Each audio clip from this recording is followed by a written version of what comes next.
Hadirin dimohon berdiri. Yang Mulia Majelis Hakim Konstitusi memasuki ruang persidangan.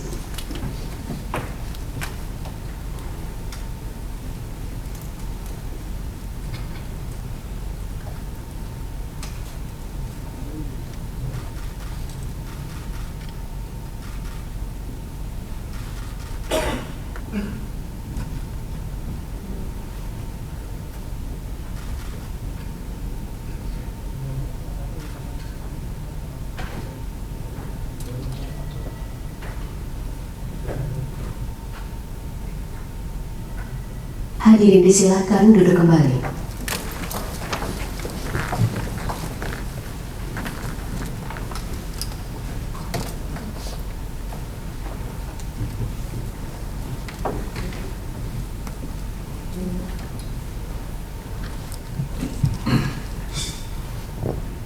Sidang dibuka dan nyatakan terbuka untuk umum.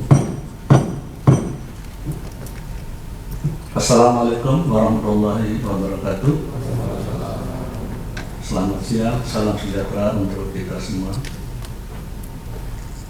Siang ini sidang lanjutan untuk perkara nomor 54 tahun 2023, pengujian formil Undang-Undang Nomor 6 tahun 2003 tentang penetapan Perpu Nomor 2 tahun 2002 tentang Cipta Kerja menjadi undang-undang.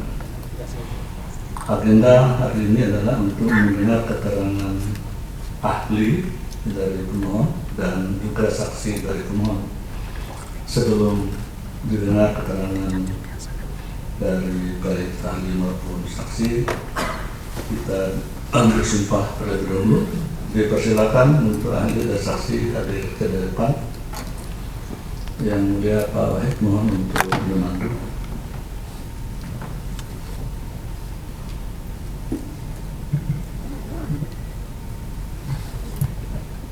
Baik, terima kasih Yang Mulia Ketua.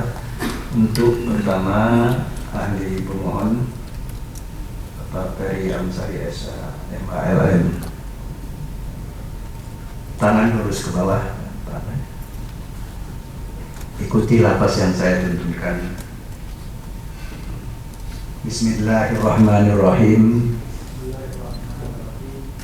Demi Allah, saya bersumpah sebagai ahli akan memberikan keterangan yang sebenarnya sesuai dengan keahlian saya. Terima kasih. Selanjutnya saksi pemohon Bu Hajah Hediah Hanifah Amalia SSI MSIT, ikuti lapas yang saya tunjukkan. Bismillahirrahmanirrahim. Demi Allah, saya bersumpah sebagai saksi akan memberikan keterangan yang sebenarnya, tidak lain dari yang sebenarnya. Terima kasih, dan saya kembalikan kepada Yang Mulia Ketua. Terima kasih Yang Mulia. Ya, baik. Pak ahli dipersilakan, mungkin langsung ke podium. Ya, waktu sekitar 10 menit untuk pemaparan, nanti kita lanjutkan dengan pendalaman atau tanya jawab. Dipersilakan. Terima kasih Yang Mulia. Assalamualaikum warahmatullahi wabarakatuh. Alhamdulillahirabbil alamin. Allahumma shalli ala Muhammad wa ala ali Muhammad. Izinkan Yang Mulia saya menyampaikan keterangan ahli yang sengaja saya beri judul Final dan Mengikat Putusan Mahkamah Konstitusi, Penghormatan Terhadap Putusan dan Konsistensi Mahkamah dalam Perkara Pengujian Undang-Undang. Yang Mulia Ketua dan Hakim Konstitusi, para termohon, pemohon dan kuasanya, serta hadirin yang berbahagia. Pengujian undang-undang dalam ketatanegaraan modern terus mengalami perkembangan.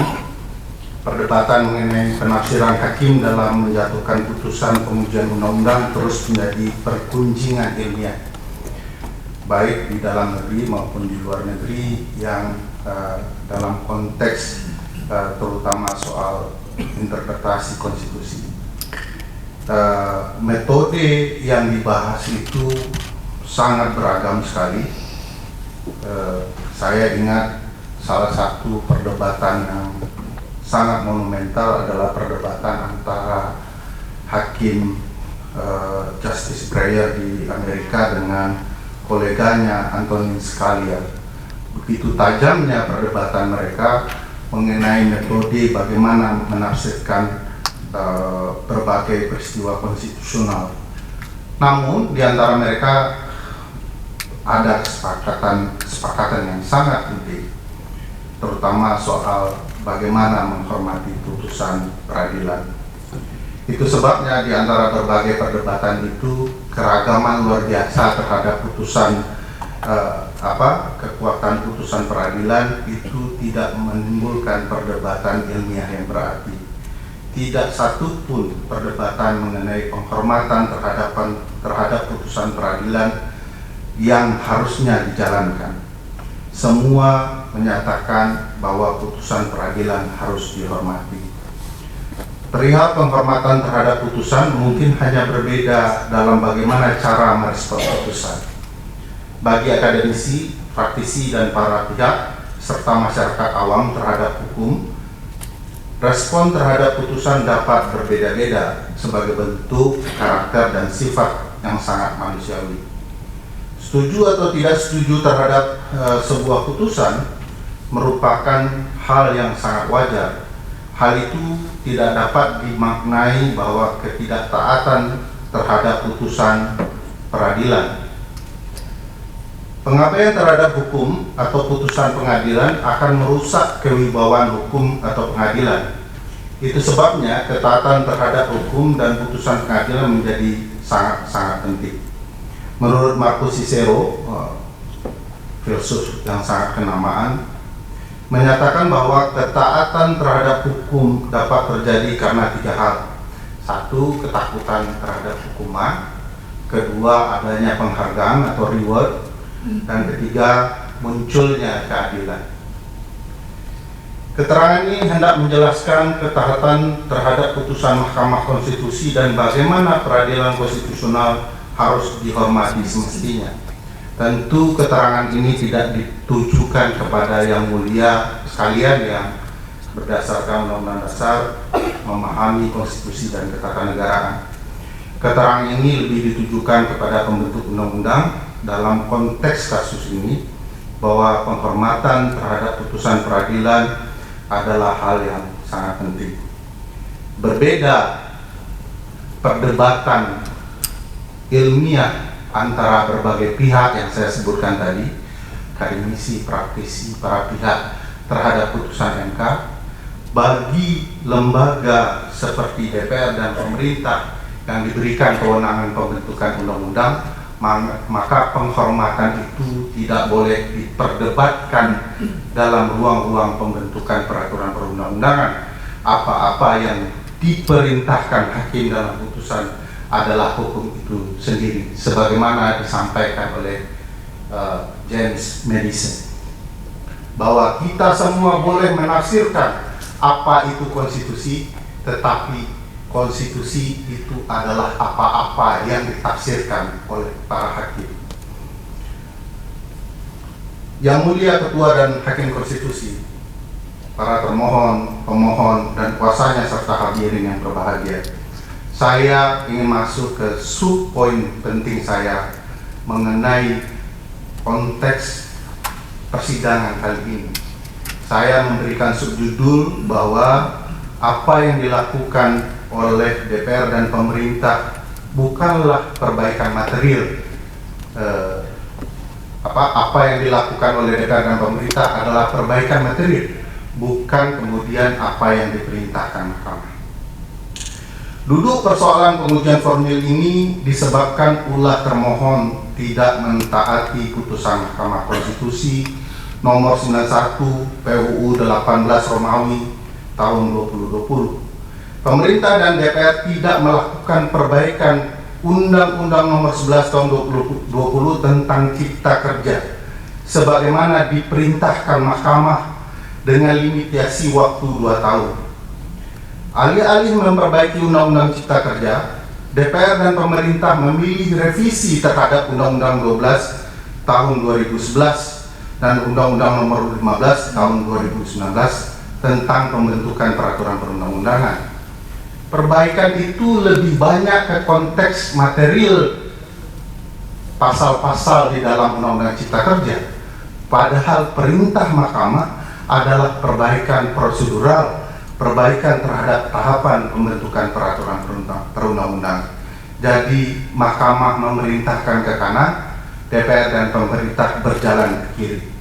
Dua hal yang kita bisa lihat terang benderang kealpaan dan kesalahan pemerintah dan DPR dalam mematuhi putusan mahkamah.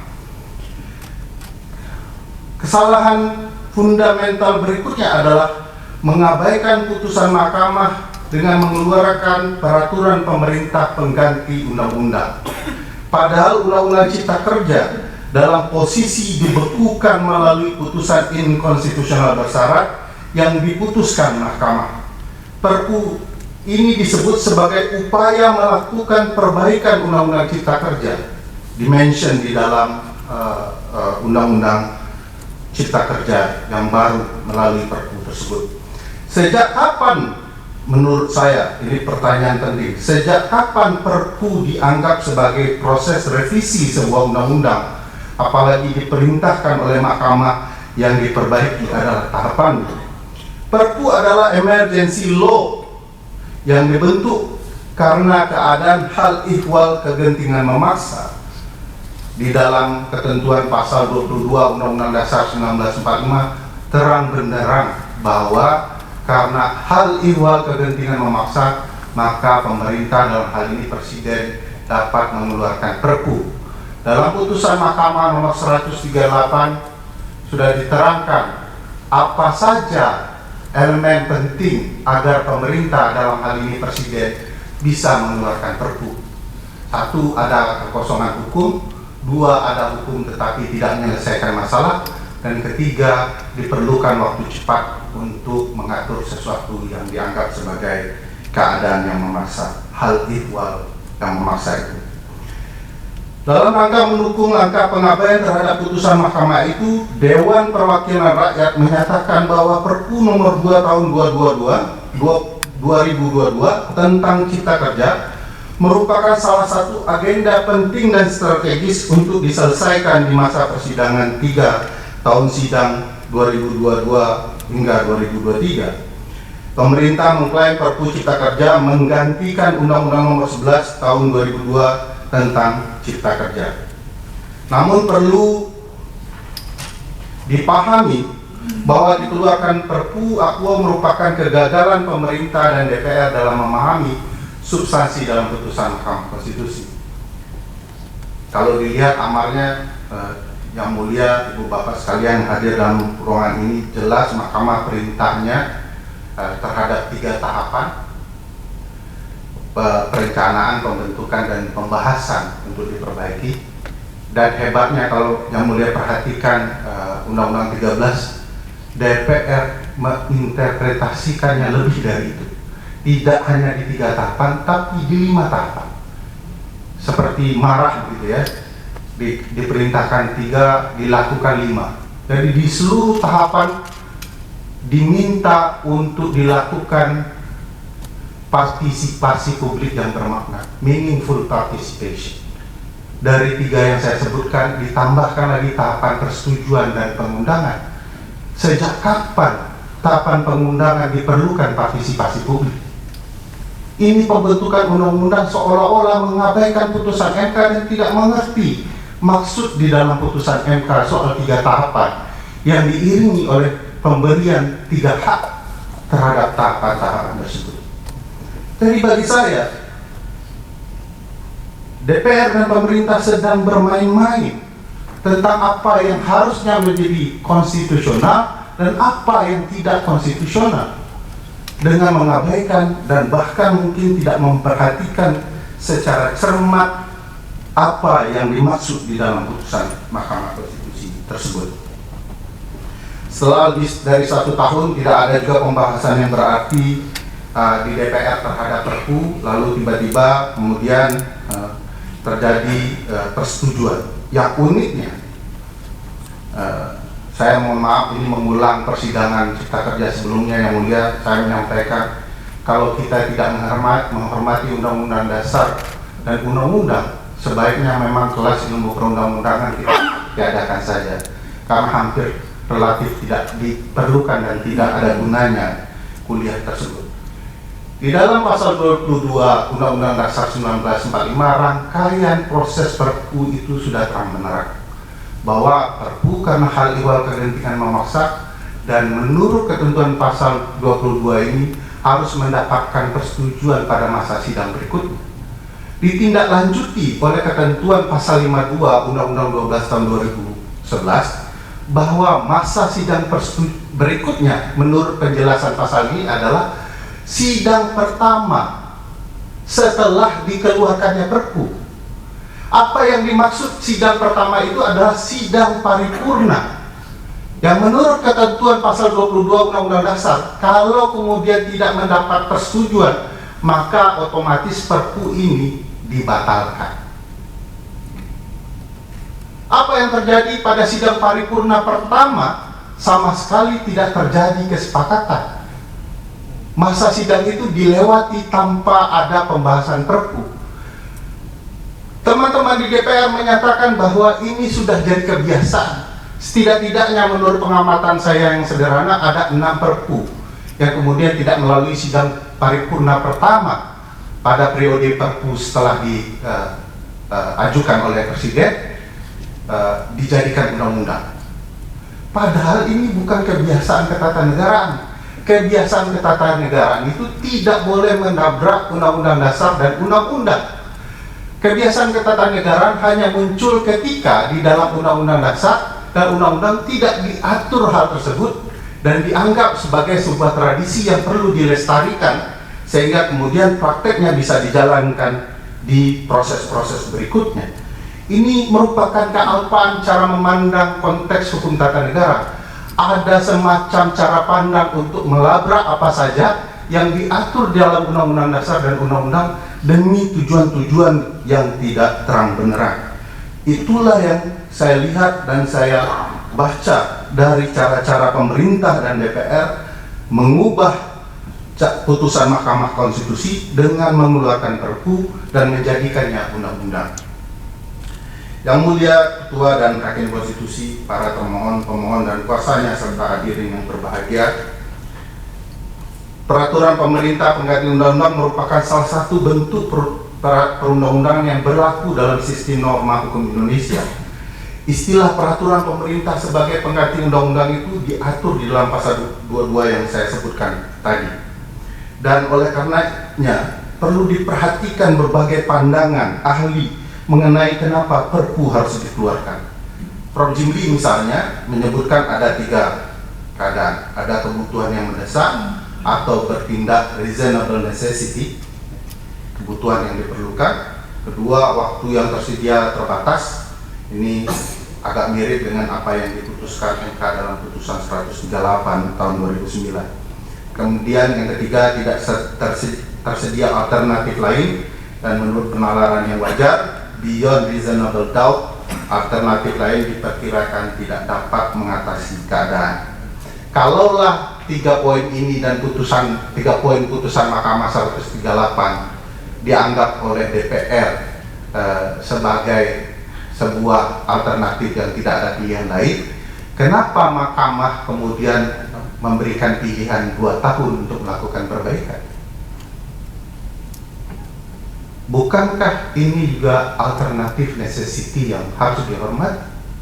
Bukankah keadaan itu terang benerang oleh Mahkamah? Jadi menurut saya DPR memang dan pemerintah mengabaikan putusan MK 138 PUU 7 Romawi tahun 2009. Yang mulia Ketua Hakim Konstitusi, para pemohon dan kuasanya, saya merasa DPR dan pemerintah telah mengabaikan 3 hak juga di dalam putusan MK itu.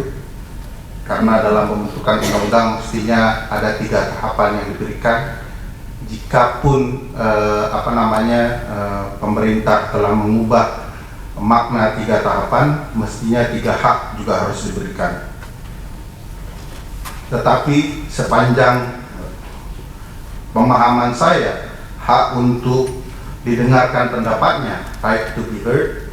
Kedua, hak untuk dipertimbangkan pendapatnya, right to be considered. Dan ketiga, hak untuk mendapatkan penjelasan atau jawaban atas pendapat yang diberikan, right to be explained, tidak sama sekali dibuka oleh pembentuk undang-undang.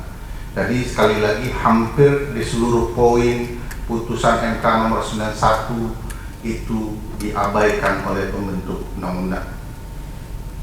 Padahal Mahkamah sendiri di dalam putusannya menyampaikan partisipasi masyarakat dalam satu pembentukan undang-undang itu bertujuan untuk satu, menciptakan kecerdasan kolektif yang kuat. Bagi saya tidak hanya soal kecerdasan kolektif, tetapi membangun atau menciptakan jembatan bridging antara konstituen dan pembentuk undang-undang. Jadi kalau mengabaikan poin ini, maka sebenarnya DPR dan pemerintah sedang berupaya mengabaikan kecerdasan kolektif publik dan tidak ingin terciptanya jembatan relasi antara konstituen dan pembentuk undang-undang. Kedua, tujuan partisipasi dibuka dalam pembentukan undang-undang adalah untuk membangun lembaga legislatif yang lebih inklusif dan representatif. Kalau dilihat apa yang dilakukan oleh pemerintah dan DPR dalam pembentukan Undang-Undang Cipta Kerja via Perpu ini, sama sekali tidak memperlihatkan upaya yang inklusif itu. DPR dan pemerintah meletakkan pembahasan Perpu ini di ruang yang sangat-sangat elit, yang menurut saya betul-betul berupaya mengabaikan nilai-nilai penting dalam pembentukan undang-undang. Ketiga, meningkatkan kepercayaan dan keyakinan. Hampir bisa dilihat perdebatan soal cipta kerja ini berlanjut berhari-hari, melewati tahun. Padahal kalau pemerintah dan DPR mencoba merangkul masing-masing partisipasi masyarakat, saya meyakini pembahasannya akan lebih enak dan upaya DPR dan pemerintah untuk membentuk undang-undang yang mereka inginkan itu bisa terwujud sepanjang kepentingan dan keinginan publik dikedepankan, kecuali ada motif-motif lain yang kemudian jauh dari kepentingan publik yang lebih luas. Keempat, memperkuat legitimasi dan tanggung jawab bersama untuk setiap keputusan dan tindakan. Jadi kalau partisipasi dibuka, tentu pembentuk undang-undang bisa menepuk dada bahwa undang-undang ini dibuat atas dasar kepentingan masyarakat dan upaya-upaya menyalurkan aspirasi publik itu sudah tersampaikan dalam bentuk berbagai pasal-pasal dan metode formil yang dilakukan. Kelima, meningkatkan pemahaman tentang peran parlemen dan anggota parlemen. Dan keenam, memberikan kesempatan bagi warga negara. Yang mulia, saya ingin mempersingkat keterangan ini dengan membacakan dan menyampaikan apa yang saya pahami soal putusan MK yang bersifat final and binding. Mahkamah Konstitusi memiliki ciri khas yang membedakannya dari peradilan umum atau biasa. Salah satu ciri khas tersebut adalah sifat putusan mahkamah yang bersifat final dan tidak dapat diganggu-gugat melalui upaya hukum lainnya. Sifat ini berbeda dengan lembaga peradilan di Mahkamah Agung yang menyediakan mekanisme upaya hukum lain seperti peninjauan kembali. Ketentuan mengenai final putusan MK diatur pasal 24C ayat 1 Undang-Undang Dasar 1945 bahwa MK berwenang mengadili perkara konstitusi dalam tingkat pertama dan terakhir dengan putusan yang bersifat final. Makna mengikat itu dijelaskan dalam penjelasan pasal 10 Undang-Undang Mahkamah Konstitusi bahwa makna final juga sekaligus mengikat. Dalam suatu putusan MK yang terkait dengan pengujian undang-undang, sebagai contoh, jika MK memutuskan bahwa sebuah undang-undang bertentangan dengan undang-undang dasar dan menyatakan bahwa undang-undang tersebut tidak memiliki kekuatan mengikat, maka putusan tersebut tidak hanya berlaku untuk pihak yang mengajukan perkara di MK, tetapi juga mengikat seluruh warga negara Ini yang kita kenal dengan azas erga omnes itu. Oleh karena itu putusan MK bagi saya adalah kepatuhan juga bagi pemerintah dan DPR, dan mengabaikan putusan MK adalah pengabaian nilai-nilai konstitusional itu sendiri. Pembentukan Perpu oleh Presiden untuk menjawab putusan MK merupakan cara baru mengabaikan putusan MK. Hal ini dikarenakan pembentukan Perpu Cipta Kerja tidak memenuhi prasyarat yang diberikan oleh putusan MK nomor 91 tahun 2020 terkait dengan hak-hak masyarakat dalam partisipasi publik yang bermakna dalam pembentukan peraturan perundang-undangan. Itu sebabnya ada miskomunikasi, misinterpretasi, dan kemudian cacat dalam niat, di mana kemudian apa yang diperintahkan berbeda dengan apa yang dilakukan. Penerbitan Perpu Cipta Kerja untuk menjawab putusan MK tidak hanya menjadi sebuah persoalan legislasi semata, tetapi juga dianggap sebagai tindakan yang menyimpang dari konstitusi. Constitutional disobedience. Tidak ada lagi adab bernegara yang lebih tinggi dilanggar dari pengabaian terhadap konstitusi itu sendiri. Oleh karena itu, MK harus meluruskan konsepsi terkait dengan kesalahan yang dilakukan oleh Presiden dan DPR dengan mengeluarkan apa-apa yang kemudian kita anggap sebagai kepatuhan terhadap konstitusi. Misalnya, MK menegaskan bahwa seluruh dalam putusan MK yang harusnya memperbaiki langkah-langkah pembentukan adalah ruang formil yang tidak bisa dijawab dengan ruang perbaikan material. Judul berikutnya adalah Mahkamah Membenahi Kerusakan Legislasi. Bagi saya penting untuk mengutip pandangan Owen Roberts dalam buku Decision Making by the Modern Supreme Court. Kenapa saya harus mengutip ini? Karena ada perdebatan klasik mengenai bagaimana relasi hakim, proses seleksinya, dan putusannya. Dua pandangan itu menghasilkan dua kubu, kelompok normatif dan empiris. Satu mau ke progresif, satu mau ke positivistik. Namun tidak terdapat perbedaan pandangan terhadap putusan peradilan konstitusional yang memastikan penegakan mandat konstitusional agar dijalankan pembentuk undang-undang. Tidak saya temukan hakim yang berpikir positivistik, hakim yang berpikir progresif, empiris gitu ya, lalu kemudian berupaya menyatakan putusan satu dan yang lainnya adalah putusan yang tidak perlu dihormati dan dipatuhi. Bagi saya yang mulia, sebelum kita menyampaikan kepada publik rekan-rekan hukum tata negara, hukum administrasi negara, bahwa pentingnya penghormatan terhadap putusan Mahkamah Konstitusi, maka terlebih dahulu institusi ini harus dituntut untuk menghormati putusannya sendiri terlebih dahulu. Jangan tanyakan kepada publik kenapa Anda tidak patuh pada putusan MK jika MK sendiri tidak menegakkan dan mematuhi putusannya sendiri.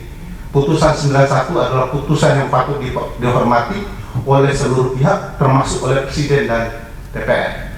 Untuk itu, mudah-mudahan Mahkamah dibantu Allah yang Maha Kuasa untuk menegakkan putusan Mahkamah itu sendiri.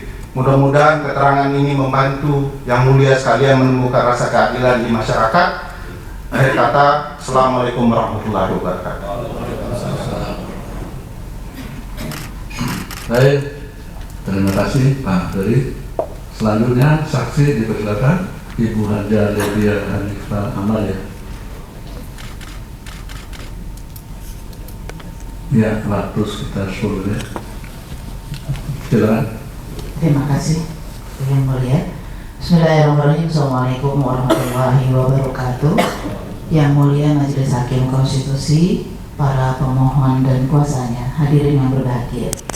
Saya ingin menyampaikan beberapa catatan sebagai peserta pembahasan dalam Perpu nomor 2 tahun 2022 tentang Cipta Kerja. Yang Mulia, Perpu nomor 2 tahun 2022 tentang Cipta Kerja disahkan menjadi undang-undang bukan pada masa sidang pertama DPR setelah Perpu ditetapkan oleh pemerintah. Menurut pengetahuan saksi, Pimpinan DPR telah menerima surat dari Presiden Republik Indonesia tanggal 9 Januari 2023 perihal RUU tentang penetapan Perpu nomor 2 tahun 2022 tentang Cipta Kerja menjadi undang-undang. Pada rapat paripurna DPR RI ke-15, masa persidangan 3 tahun sidang 2022-2023 hari Selasa 7 Februari 2023, Wakil Ketua DPR RI Bapak Sufmi Dasko merinci surat Presiden yang telah diterima oleh pimpinan DPR, yang salah satunya adalah surat Presiden perihal Perpu tentang Cipta Kerja tersebut. Dalam keterangannya juga disampaikan bahwa surat Presiden tersebut telah dan akan ditindaklanjuti sesuai dengan ketentuan Peraturan DPR RI Nomor 1 Tahun 2020 tentang tata tertib dan mekanisme yang berlaku. Pembahasan RUU tentang penetapan Perpu nomor 2 tahun 2022 tentang Cipta Kerja menjadi undang-undang dilakukan oleh Badan Legislasi DPR RI berdasarkan surat nomor T-TW-TW-01-02-02-2023 tanggal 14 Februari 2023. Menurut pengetahuan saksi, Badan Legislasi telah melakukan rapat-rapat dalam rangka pembahasan RUU tentang penetapan Perpu Cipta Kerja tersebut, yaitu A. Rapat kerja dengan Menteri Koordinator Bidang Perekonomian RI, Menteri Koordinator Bidang Politik, Hukum, dan Keamanan RI, Menteri Ketenagakerjaan RI, Menteri Agama RI, Menteri Hukum dan HAM RI, serta pimpinan dan anggota Panitia Perancang Undang-Undang DPD RI pada Selasa 14 Februari 2023. Rapat dengar pendapat umum dengan para pakar, yaitu Prof. Ahmad Ramli, Prof. Satria Arinanto, Prof. Nindyo Pramono, Prof. Aidul Fitri Siada Azhari, Dr. Ahmad Reddy SHMH, Dr. Ahmad SHMH, Zulfian Syafrian SE MSc PhD, Dr. Raden Pardede, Dr. Sofyan Jalil SHM ALD, dan Dr. Reza Siregar dilakukan pada hari Selasa 14 Februari 2023. Kemudian dilanjutkan dengan rapat panja pembahasan RUU tentang penetapan Perpu nomor 2 tahun 2022 tentang Cipta Kerja menjadi undang-undang pada hari Rabu 15 Februari 2023. Setelah itu dilanjutkan dengan rapat kerja dengan Menteri Koordinator Bidang Perekonomian RI, Menteri Koordinator Bidang Polhukam RI, Menteri Ketenagakerjaan RI, Menteri Agama RI, Menteri Hukum dan HAM RI, serta pimpinan dan anggota Panitia Perancang Undang-Undang DPD RI dalam rangka pengambilan keputusan atas hasil pembahasan RUU menjadi penetapan Perpu nomor 2 tahun 2022 tentang Cipta Kerja menjadi undang-undang pada hari Rabu 15 Februari 2023. Badan Legislasi DPR menyetujui RUU tentang penetapan Perpu nomor 2 tahun 2022 tentang Cipta Kerja menjadi undang-undang pada hari Rabu 15 Februari 2023 untuk dilanjutkan pada pembicaraan tingkat 2. Adapun dari 9 fraksi yang hadir, 2 diantaranya menolak penetapan Perpu tentang Cipta Kerja menjadi undang-undang ini, yaitu fraksi Partai Keadilan Sejahtera (FPKS) dan fraksi Partai Demokrat. Perpu nomor 2 tahun 2022 tentang Cipta Kerja disahkan menjadi undang-undang pada rapat paripurna masa persidangan 4 tahun sidang 2022-2023 Selasa 21 Maret 2023. Pada rapat paripurna pengesahan Perpu tentang Cipta Kerja tersebut, fraksi Partai Keadilan Sejahtera menyampaikan interupsi, yaitu sebagai berikut. Pertama, fraksi PKS menyatakan bahwa Perpu nomor 2 tahun 2022 tentang Cipta Kerja harus dicabut karena belum disahkan menjadi undang-undang dalam masa persidangan 3 tahun sidang 2022-2023 di DPR yang dimulai pada 10 Januari 2023 dan sudah berakhir pada 16 Februari 2023. Kedua, fraksi PKS menyatakan bahwa berdasarkan pasal 22 Undang-Undang Dasar Negara Republik Indonesia tahun 1945 dan Undang-Undang tentang Pembentukan Peraturan Perundang-Undangan dijelaskan bahwa Perpu harus mendapat persetujuan DPR dalam persidangan berikut. Dalam penjelasan pasal 52 Undang-Undang tentang Pembentukan Peraturan Perundang-Undangan disebut bahwa persidangan berikut adalah masa sidang pertama DPR setelah Perpu ditetapkan. Adapun Perpu Cipta Kerja diterbitkan pada 30 Desember 2022, artinya pengesahan Perpu Cipta Kerja sudah melampaui waktu yang ditetapkan dalam peraturan perundang-undangan. Fraksi PKS menegaskan bahwa persetujuan atas Perpu nomor 2 tahun 2022 tentang Cipta Kerja pada pembicaraan tingkat 1 di Badan Legislasi DPR tidak mencerminkan persetujuan DPR sebagaimana yang dimaksud dalam konstitusi dan undang-undang, karena persetujuan paling tinggi dan final dari pembahasan undang-undang atau penetapan peraturan pemerintah pengganti undang-undang adalah pada pembicaraan tingkat 2 di rapat paripurna DPR RI.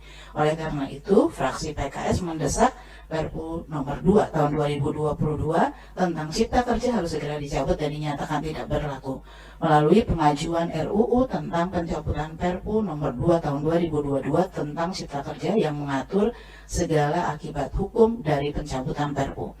Yang Mulia Majelis Hakim Konstitusi, penerbitan Perpu nomor 2 tahun 2022 tentang Cipta Kerja tidak memenuhi persyaratan adanya hal ihwal kegentingan yang memaksa.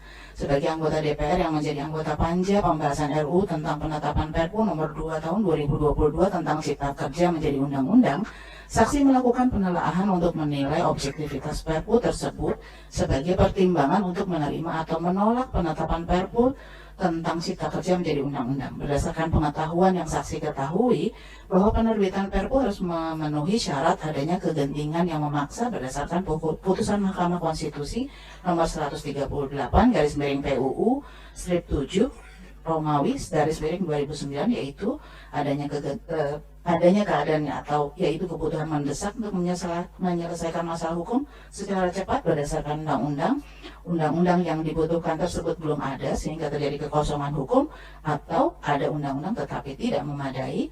Kekosongan hukum tersebut tidak dapat diatasi dengan cara membuat undang-undang secara prosedur biasa karena akan memerlukan waktu yang cukup lama, sedang keadaan yang mendesak tersebut perlu ada kepastian untuk diselesaikan. Dalam rapat kerja pemerintah UU DPD dan Badan Legislasi DPR RI pada 14 Februari 2023, pemerintah menyatakan bahwa penerbitan Perpu tentang Cipta Kerja ini untuk merespon kebutuhan mendesak dalam mengantisipasi kondisi global, terutama terkait kondisi ekonomi dan geopolitik, serta ancaman inflasi, stagflasi, dan krisis multisektor. Fraksi PKS menyatakan pendapat melalui pandangan fraksi yang dibacakan pada pengambilan keputusan atas hasil pembahasan RUU tentang penetapan Perpu nomor 2 tahun 2022 tentang Cipta Kerja menjadi undang-undang pada hari Rabu 15 Februari 2023 bahwa tidak ada urgensi yang genting dan mendesak yang bisa dijadikan dasar untuk pemerintah menerbitkan Perpu. Dalam pandangan fraksi tersebut, fraksi PKS menyatakan bahwa ekonomi Indonesia tumbuh 5,72% pada triwulan ketiga tahun 2022 yang menunjukkan tren pertumbuhan di atas 5% selama 4 triwulan berturut-turut. Terbaru, pertumbuhan ekonomi bahkan tumbuh mencapai 5,31% secara tahunan. Angka tersebut merupakan angka yang tertinggi sejak pemerintahan Presiden Joko Widodo. Seiring membaiknya pandemi, konsumsi rumah tangga sebagai penggerak utama perekonomian juga menguat. Dari 4,3% di triwulan pertama 2022 menjadi 5,4% di triwulan keempat tahun 2022. Dengan pertimbangan tersebut, alasan pemerintah untuk menerbitkan Perpu tentang Cipta Kerja dengan alasan adanya kegentingan ekonomi adalah kurang tepat karena pemulihan ekonomi nasional relatif stabil dan menunjukkan tidak adanya potensi resesi, krisis maupun ancaman inflasi tinggi.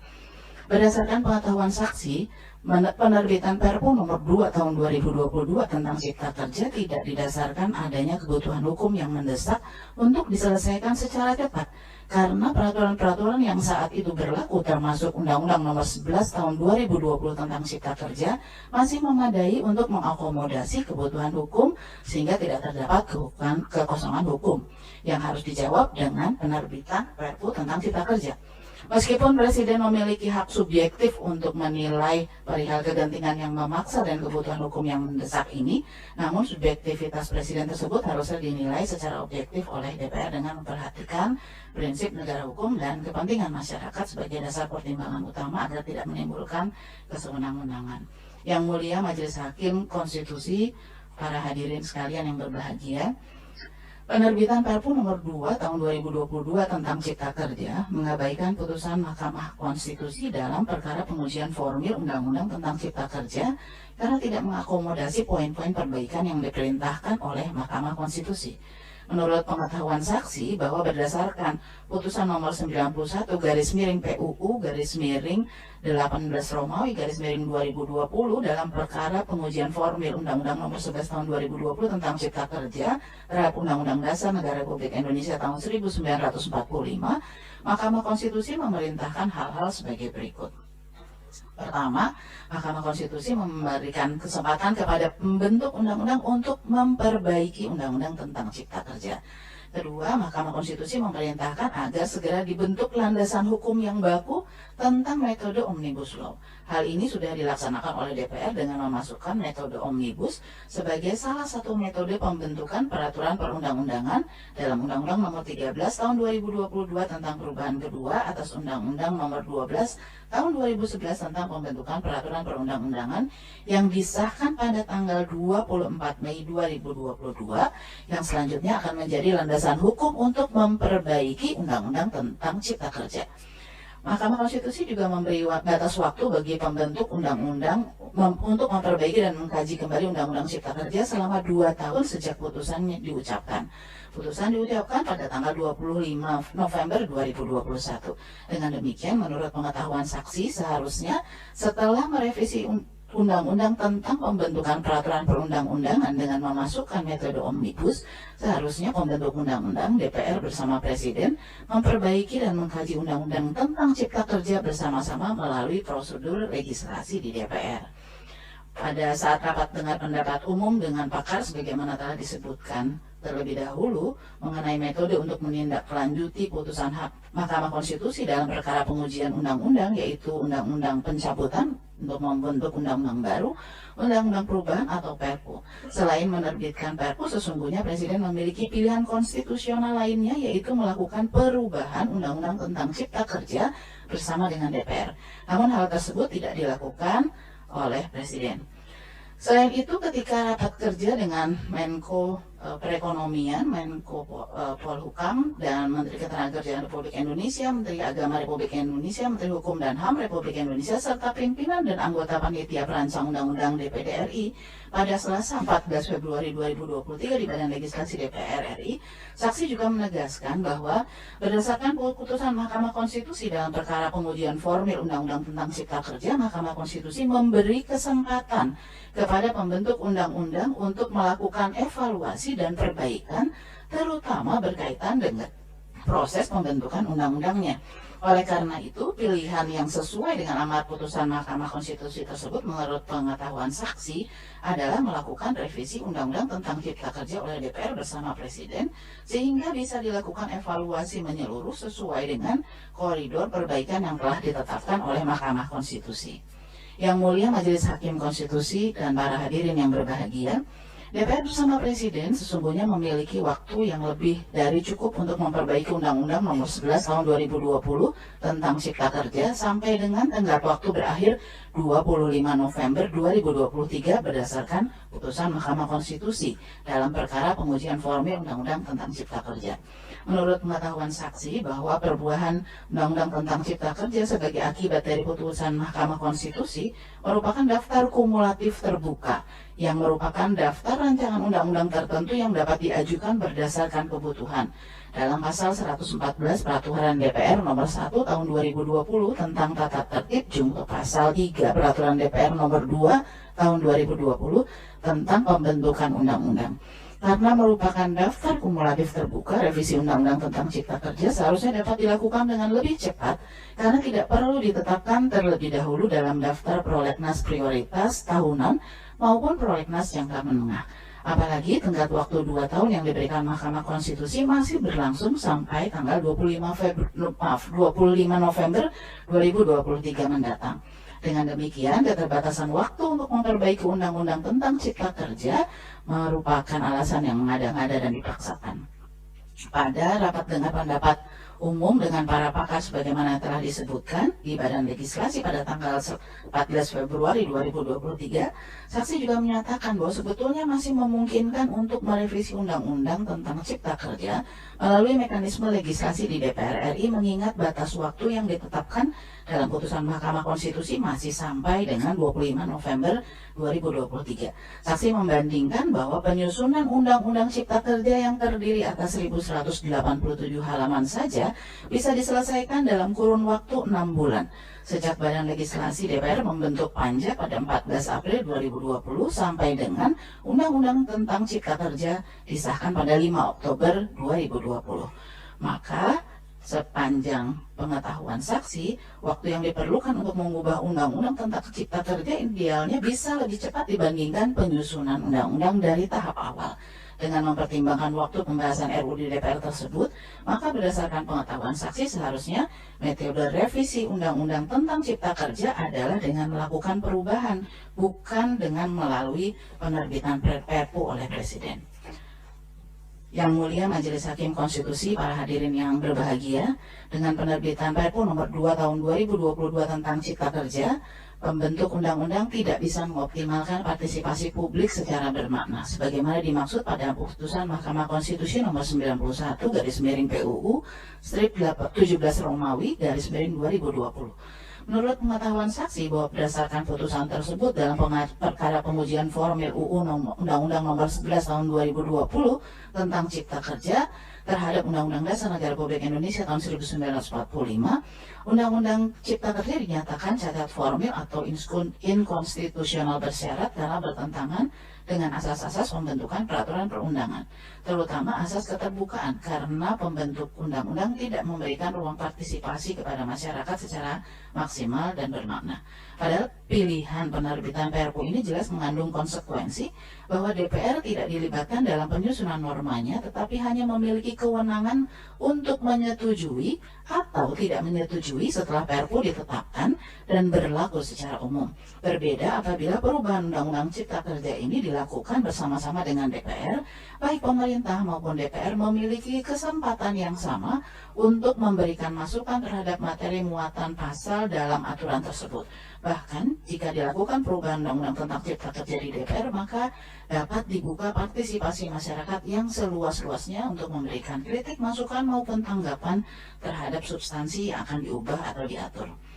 Ketika rapat kerja dengan Menteri Koordinator Bidang Perekonomian Republik Indonesia, Menteri Koordinator Bidang Politik Hukum, dan Menteri Hukum dan HAM Republik Indonesia, serta pimpinan dan anggota Panitia Perancang Undang-Undang DPR RI pada 14 Februari 2023, saksi juga menyampaikan bahwa untuk melakukan perbaikan Undang-Undang tentang Cipta Kerja sangat penting untuk melibatkan pemangku kepentingan yang terkait dan terdampak. Akan tetapi, pembahasan Perpu di DPR memang tidak bisa mengubah materi muatan dari Perpu, tetapi hanya pernyataan dari DPR menyetujui atau tidak menyetujui Perpu ditetapkan sebagai undang-undang. Sehingga pada dasarnya prinsip partisipasi publik yang bermakna ini tidak bisa dilaksanakan dengan optimal. Dalam rangka pembahasan RUU tentang penetapan Perpu nomor 2 tahun 2022 tentang Cipta Kerja menjadi undang-undang, Badan Legislasi hanya melakukan 1 kali rapat dengar pendapat umum dengan narasumber ahli pada Selasa 14 Februari 2023 tanpa melibatkan pemangku kepentingan lainnya. Adapun pembahasan Perpu tentang Cipta Kerja di Badan Legislasi hanya dilakukan dalam kurun waktu 2 hari, hari Selasa 14 Februari 2023 sampai dengan Rabu 15 Februari 2023. Yang mulia Majelis Hakim Konstitusi, para hadirin yang berbahagia, demikian catatan yang kami sampaikan. Billahi taufiq wal hidayah. Assalamualaikum warahmatullahi wabarakatuh. Baik, terima kasih saksi. Sekarang kuasa pemohon dipersilakan kalau ada yang ingin didalami atau ditanyakan lebih lanjut. Ada? Ada yang mulia. Silakan. Mohon izin yang mulia, akan ada beberapa pertanyaan yang akan saya sampaikan dan juga rekan saya serta prinsipal dari pemohon 1311. Izin kami bertanya yang mulia, apakah pertanyaan ini bisa kami sampaikan satu persatu baru dijawab? Langsung semua. Jadi langsung seluruh pertanyaan saja yang mulia. Sekaligus ya. Baik yang mulia. Nanti pertanyaan dari tugas pemohon disatukan dengan kuasa presiden termasuk dari majelis hakim kalau ada. Baik, silakan. Kami akan mulai. Pertanyaan pertama untuk ahli. Tadi ahli telah menjelaskan bahwa persetujuan DPR terhadap Perpu itu harus dilakukan berdasarkan pasal 22 ayat 2 Undang-Undang Dasar 1945, junto pasal 52 penjelasannya Undang-Undang Pembentukan Peraturan Perundang-Undangan. Ada satu lagi ahli yang kami kutip sebagai sumber hukum itu dalam putusan Mahkamah nomor 43 / PUU strip 18 Romawi /2020, tepatnya pada halaman 385. Di situ Mahkamah telah memberikan tafsir konstitusional terhadap makna frasa persidangan yang berikut. Saya izin bacakan pertimbangannya. Frasa persidangan yang berikut harus diartikan sebagai persidangan pengambilan keputusan oleh DPR seketika setelah Perpu ditetapkan oleh Presiden dan diajukan kepada DPR. Artinya, meskipun Perpu ditetapkan dan diajukan oleh Presiden pada saat masa sidang DPR sedang berjalan, maka DPR haruslah memberikan penilaian terhadap RUU penetapan Perpu tersebut pada sidang pengambilan keputusan di masa sidang DPR yang sedang berjalan tersebut. Hal demikian penting, mengingat esensi diterbitkannya Perpu adalah karena adanya keadaan kegentingan yang memaksa sebagai syarat absolut. Itu satu juga sumber hukum yang kami temukan dalam putusan 43 2020. Pertanyaannya, apa konsekuensi terhadap objek permohonan kali ini, Undang-Undang Pengesahan Perpu Cipta Kerja, yang persetujuannya diambil bertentangan dengan pasal 22 ayat 2 UUD, junto pasal 52 Undang-Undang Pembentukan Peraturan Perundang-Undangan, junto putusan MK nomor 43 tahun 2020. Pertanyaan kedua untuk ahli, sebagaimana mengutip juga tadi keterangan dari saksi fakta, bahwa ada satu agenda rapat di dalam masa sidang 3 DPR RI 10 Januari 2023 sampai 16 Februari 2023 itu. Di 15 Februari 2023, artinya masih dalam masa sidang 3, ada dalil yang mengatakan bahwa Perpu telah disetujui, tapi persetujuannya dilakukan dalam forum balik.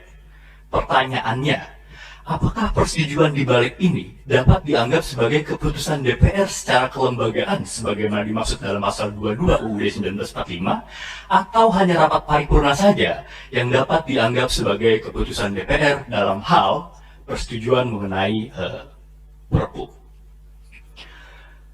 Kemudian ada juga satu dalil pembenaran untuk mengesahkan Perpu di luar masa sidang yang sudah disebutkan dalam pasal 22 ayat 2 UUD 1945 dan turunan yang kami sebutkan tadi, menggunakan concurring opini dari Profesor Mahfud MD dalam putusan MK nomor 138 PUU 7 Romawi /2009. Concurring opini tersebut berbunyi seperti ini: Perpu dapat disahkan di luar masa sidang yang berikutnya apabila terjadi suatu saat Perpu dibuat secara sepihak oleh Presiden, tetapi secara politik DPR tidak dapat bersidang untuk membahasnya karena situasi tertentu, baik karena keadaan yang sedang tidak normal maupun karena sengaja dihambat dengan kekuatan politik tertentu. Pertanyaannya, dalam pengesahan Perpu ini menjadi undang-undang yang menjadi objek permohonan, apakah kondisi DPR tidak bersidang itu ada sebagaimana pendapat dari Profesor Mahfud MD dalam concurring opinion, yang mana kita ketahui faktanya 16 Februari 2023 DPR mengadakan sidang paripurna dan di situ tidak ada persetujuan atau penolakan terhadap Perpu. Itu 3 pertanyaan. Saya akan lanjutkan oleh rekan advokat saya. Baik, terima kasih. Mohon izin yang mulia.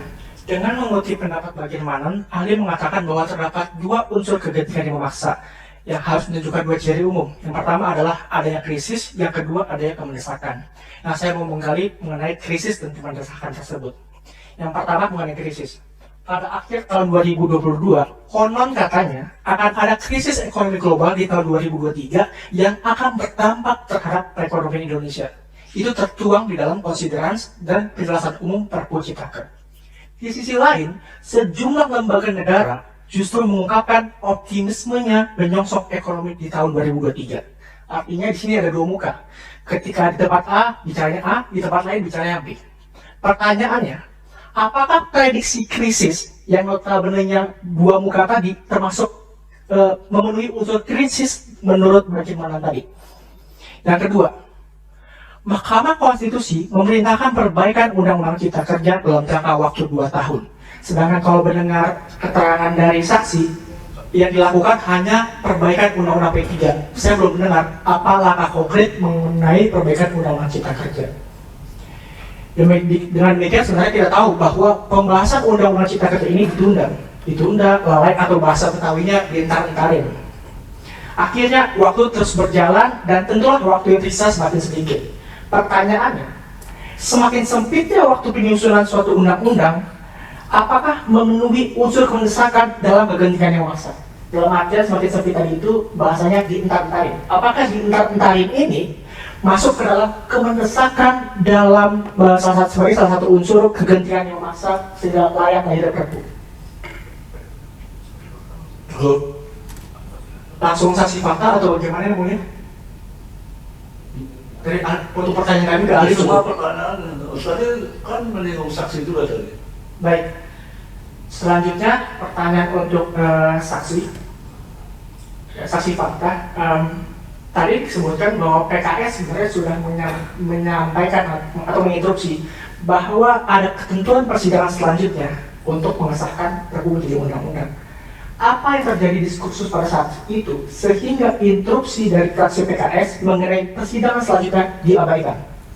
Itu yang pertama. Yang kedua adalah mengenai pendapat dari concurring opinion tadi dari Profesor Mahfud MD. Apakah ada kondisi tidak normal atau sengaja dihambat oleh kekuatan politik tertentu agar DPR tidak sidang sehingga rapat paripurna pengesahan Perpu menjadi undang-undang ditunda? Apakah selama persidangan tersebut normal-normal saja atau ada dua hal tadi, keadaan tidak normal atau kekuatan politik yang menghambat? Yang ketiga, saksi baru menyebutkan bahwa untuk menindaklanjuti putusan Mahkamah Konstitusi baru dibahas mengenai pemasukan metode Omnibus Law dalam Undang-Undang P3. Nah, pertanyaan saya, apa yang sudah dilakukan oleh pembentuk undang-undang pada saat itu untuk melakukan perbaikan Undang-Undang Cipta Kerja? Bukan yang dalam kerangka luas tadi, tapi apa yang dilakukan untuk memperbaiki Undang-Undang Cipta Kerja? Apakah sama sekali tidak dilakukan perbaikan, pembahasan atau perbaikan, atau bagaimana? Padahal MK kan memerintahkannya untuk memperbaiki Undang-Undang Cipta Kerja. Ya. Satu lagi silakan. Baik, terima kasih Yang Mulia. Kami dari Prinsipal, wakili dari 15 konfederasi dan federasi, kepada saksi fakta ya, bahwa memang tidak ada pembahasan materi untuk perubahan-perubahan dalam Perpu menjadi undang-undang. Tapi untuk memutuskan iya atau tidak, maka DPR sudah sewajarnya, selayaknya, senormalnya memanggil pihak-pihak yang terkait sehingga keputusannya lebih memenuhi rasa keadilan. Tadi jelas yang diundang itu hanya pemerintah, mayoritas pemerintah dan orang-orang ahli yang justru yang selama 2 tahun terakhir ini bergerak dan memprotes terhadap undang-undang ini tidak diundang untuk dinyatakan sebelum Perpu diputuskan. Itu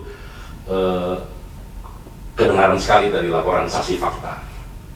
Jadi menurut saya bertanya, apakah DPR yang berkelakuan seperti itu berkhidmat kepada rakyat atau berkhidmat kepada orang-orang atau kaum-kaum yang diuntungkan oleh adanya undang-undang itu? Karena pada faktanya rakyat yang begitu banyak tidak didengarkan suaranya sebelum mengambil keputusan. Itu pertanyaan saya. Yang kedua, Yang Mulia, saya bertanya kepada ahli, fungsi MK adalah melawan mayoritas yang melanggar konstitusi, sehingga azasnya nomokrasi, bukan demokrasi. Jadi teorinya kalau 100% anggota DPR memutuskan menyetujui sesuatu, tapi kemudian melanggar konstitusi, maka dibatalkan oleh Mahkamah Konstitusi. Karena asasnya adalah memang melawan demokrasi yang ugal-ugalan, kira-kira seperti ini. Pertanyaan saya yang mulia kepada saksi ahli, apabila keputusan MK itu sendiri yang melanggar konstitusi, adakah mekanisme untuk menyalahkan atau mengadilinya kembali, atau rakyat yang kemudian melihat bagaimana situasi ini dinilai oleh rakyat? Karena sangat boleh jadi karena satu dan lain hal, peristiwa langit, peristiwa apa semua, akhirnya keputusan MK pun bisa melanggar konstitusi, dan kami semua merasakan itu. Dan moga-moga keputusan MK untuk sekarang ini adalah yang seadil-adilnya buat rakyat dan bangsa Indonesia. Terima kasih. Wassalamualaikum warahmatullahi wabarakatuh. Baik, lanjut ke kuasa Presiden. Dipersilakan kalau ada pertanyaan. Terima kasih Yang Mulia.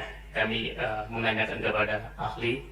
Tadi pertama ahli menyimpulkan bahwa tidak tepat untuk menindaklanjuti putusan MK 91 dengan Perpu. Kami kira-kira seperti itu dari kesimpulannya. Nah, kami memang akhirnya mempertanyakan kembali bahwa di pasal 7 ayat 1 Undang-Undang 12 2011 dan perubahannya sudah jelas hierarki pada perundang-undangan menyebutkan bahwa undang-undang garis miring Perpu. Nah, oleh karena itu di dalam putusan MK menyebutkan bahwa pembentuk undang-undang melakukan perbaikan. Dan oleh karena itu dari sisi mana ahli melihat atau memakai bahwa tidak boleh dilakukan perbaikan undang-undang dan Perpu. Nah, yang kedua yang mulia, bahwa tadi ahli tidak menyimpulkan bahwa dalam konteks partisipasi publik itu sebaiknya dibatasi pada 3 tahapan saja. Nah, kami memaknai bahwa dalam Undang-Undang 12 2011, sejak Undang-Undang 2011, kemudian Undang-Undang 15 2019 dan Undang-Undang 13 2022, ketentuan pasal 96 ayat 1 tidak dilakukan perubahan. Dengan demikian bahwa konteks yang dimaknai oleh ahli bahwa partisipasi publik itu dilakukan pada 5 tahapan semestinya sudah kita lakukan sejak Undang-Undang 2011 di tahun 2011. Kemudian kami ingin menanyakan kepada saksi. Yang mulia, kami mohon mendapatkan keterangan bahwa kualifikasi saksi, apakah sebagai anggota DPR atau sebagai saksi bukan sebagai anggota DPR. Sebagai anggota DPR semestinya saksi adalah bagian dari anggota DPR, dan menurut tatib dari DPR bahwa penugasan anggota DPR di luar DPR mestinya mendapatkan surat tugas dari pimpinan DPR. Kemudian dalam hal lainnya adalah tadi saksi tidak menyampaikan bahwa pembahasan Perpu di DPR itu dilakukan dalam RDPU 1 kali, kemudian pembahasan di Balik 2 kali. Kami ingin menanyakan kepada saksi bahagian manakah dari tata tertib DPR melanggar ketentuan tersebut dilakukan oleh Badan Legislasi pada sidang pengambilan tahap pertama yang lanjutnya disampaikan pada pengambilan tingkat paripurna atau sidang kedua. Demikian yang mulia, terima kasih. Baik, terima kasih. Dari Majelis Hakim, ya, yang mulia Pak Wahidudin. Baik, terima kasih Yang Mulia Ketua. Saya kepada saksi Ibu Ledia Hanifah, yang disampaikan tadi belum ada tertulisnya, Bu, ya. Ya, tapi yang kami terima ini ada poin tertulis resmi ditujukan kepada Ketua MK, ringkasan keterangan saksi, dan di poin kedua itu Ibu menyebutkan saksi dalam kedudukannya selaku anggota DPR dari fraksi Partai Keadilan Sejahtera. Ada 5 item yang disampaikan tadi, sebagian saya mendengar secara lisan. Ada hal yang pertama yang ditulis oleh saksi ini yang ingin saya pertanyakan, dan nampaknya ini kalau memang ada buktinya, ini sesuatu bukti yang belum pernah kita dapatkan, bahkan belum pernah kita dengar. Di sini ditulis, saksi akan menjelaskan bahwa sebelumnya DPR bersama Presiden pernah membahas perbaikan Undang-Undang Nomor 11 Tahun 2020 tentang Ciptaker sesuai dengan putusan MK Nomor 91, namun rencana dan atau agenda pembahasan tersebut batal tidak selesai. Nah, yang ingin saya pertanyakan, dan nanti jika memang ada itu disertakan apa buktinya. Ya, pertama, pernah membahas pembahasan sesuatu rancangan undang-undang itu dilakukan di DPR, dan untuk membahas itu tentu lazimnya Presiden menyampaikan surat Presiden. Apakah ada surat Presidennya? Yang lazimnya pertama, surat Presiden itu berisi menteri atau menteri-menteri yang ditugaskan oleh Presiden mewakili pemerintah di DPR. Yang kedua, pasti disertakan rancangan undang-undang yang akan dibahas itu. Nah, karena disebut-sebut pernah membahas perbaikan Undang-Undang Nomor 11. Nah, yang kedua, kalau memang sudah pernah dibahas, apakah Ibu hadir pada waktu itu sehingga dapat memberikan kesaksian? Tapi kalau pun sepengetahuannya misalnya ada surat Presiden itu, ya saya kira bisa juga disampaikan kepada mahkamah. Nah, kalau rancangan itu, apakah di sini sebut perbaikan? Apakah bentuk RUU-nya itu perbaikan atau penggantian? Kalau perbaikan biasanya judulnya RUU tentang perubahan sekian-sekian gitu. Tapi kalau tanpa kata perubahan itu boleh jadi penggantian. Kalau penggantian berarti mencabut undang-undang yang pernah diputuskan oleh MK Nomor 91 itu. Nah, kemudian pertanyaan saya, kalau itu pernah dibahas di forum apa? Apa forum rapat? Tentu rapat kerja dengan Balek atau dengan komisi. Nah, kemudian disebutkan, namun rencana dan atau agenda pembahasan tersebut batal dan tidak selesai. Nah, ya pertanyaan saya, kalau dibatalkan, apa alasan pemerintah waktu itu membatalkan pembahasan itu? Dan kalau kemudian dibatalkan, apakah ada ketentuan bahwa akan dibahas lebih lanjut atau ditunda? Dan ketika misalnya tidak dilanjutkan, lalu apakah DPR mempertanyakan apa kembali atau ada agenda untuk melanjutkan pembahasan itu? Nah, ini saya kira sangat penting. Ya, syukur kalau memang tadi surpresnya itu sudah ada.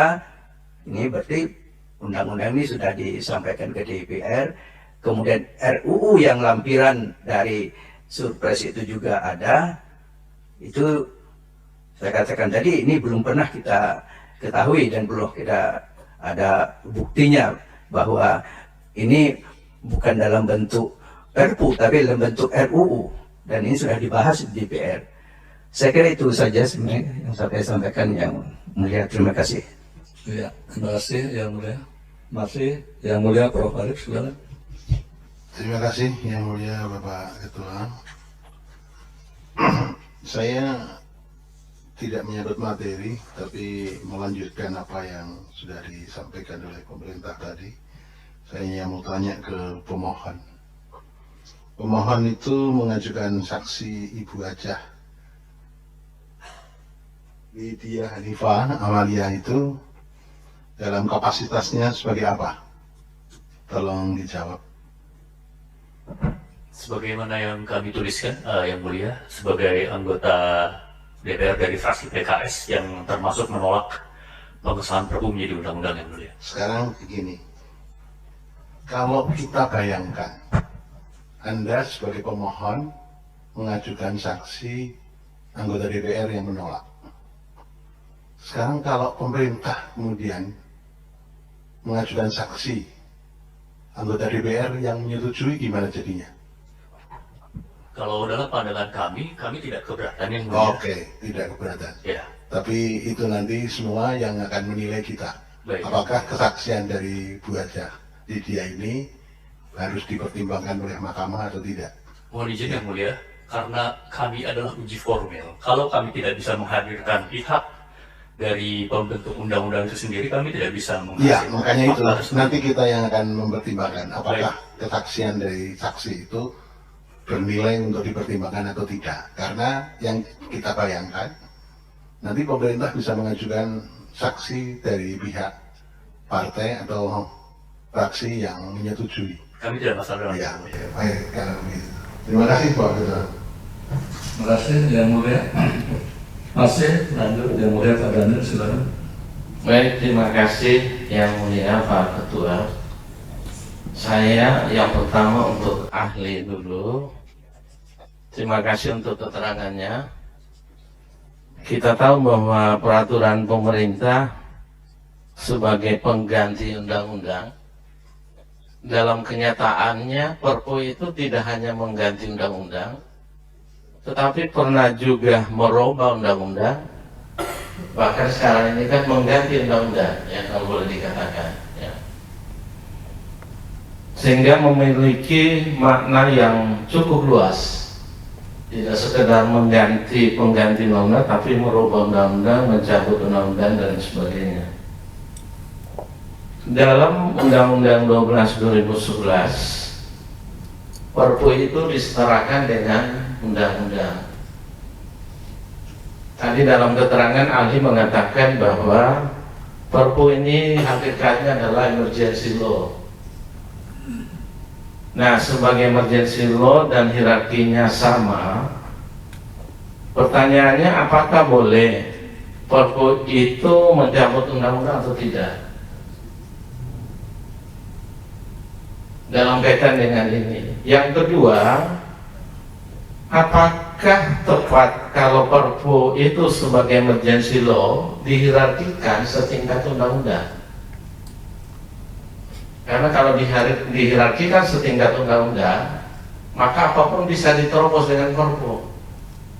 Tidak hanya mengganti, tapi juga bisa mencabut, bisa juga merubah, bahkan membuat undang-undang yang baru. Banyak sekali undang-undang yang dibuat melalui Perpu. Karena itu mohon penjelasan atau mungkin pencerahan bagi kami, boleh tidak Perpu itu kemudian tidak hanya pengganti tapi juga merubah, mencabut, bahkan membuat undang-undang. Di sisi yang lain, kalau kita pakai teorinya Hans Kelsen soal jenjang norma dan Hans Kawiaski penggolongan norma, boleh tidak misalnya kalau Perpu dihierarkikan setingkat dengan undang-undang? Padahal yang satu dinyatakan tadi menurut ahli itu adalah emergency law. Boleh tidak emergency law dihierarkikan dengan undang-undang? Kemudian yang kedua kepada saksi, selama saksi jadi anggota DPR, setidak-tidaknya periode sekarang ya, apakah semua Perpu yang diajukan pemerintah, PKS itu pasti menolak? Ataukah ada Perpu yang disetujui oleh PKS? Karena dalam kenyataan, posisi DPR yang tidak mendukung pemerintah selalu menolak. Nah, sepengetahuan saksi, apakah Perpu itu selalu ditolak oleh PKS, ataukah ada Perpu yang disetujui oleh DPR? Terima kasih, itu saja yang mulia. Baik. Ya, langsung ke ahli. Bapak Ketua mohon izin, saya ada Silakan. tambahan belum pada ahli. Ya, silakan. Mas Ferry Amsari, dari apa yang saya sudah tanyakan pada pemohon, itu dari kacamata ahli, apakah perjuangan yang sudah dilakukan oleh PKS dan Demokrat di forum DPR itu kemudian bisa menjadi saksi di sini? Apakah saksi ini punya legal standing untuk memberikan saksi di sini? Karena tadi sudah saya bayangkan, kalau pemerintah juga mengajukan saksi, fraksi yang menyetujui, itunya jadi gimana ini? Kan hakim juga harus menilai kesaksian ini dan sebagainya. Kalau menurut pendapat ahli bagaimana? Karena ahli harus memberikan keterangan dan mengajari kita posisinya gimana, legal standingnya gimana kalau begini. Terima kasih. Ya, baik, silakan Mas Ferry.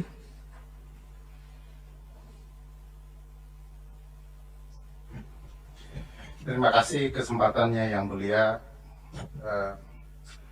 Saya akan mencoba merespon, tapi dimulai dari perdebatan yang menarik dan seringkali menjadi kelakar di antara teman-teman pengkaji hukum tata negara dan ilmu perundang-undangan. Biasanya kalau orang HTN bilang kelakar itu tidak lucu, terlalu lucu bagi masyarakat umum. Jadi mudah-mudahan ini lucu bagi yang mulia sekalian. Konsep hal ihwal kegentingan memaksa itu dikenal di dalam ilmu perundang-undangan sebagai subjektivitas presiden.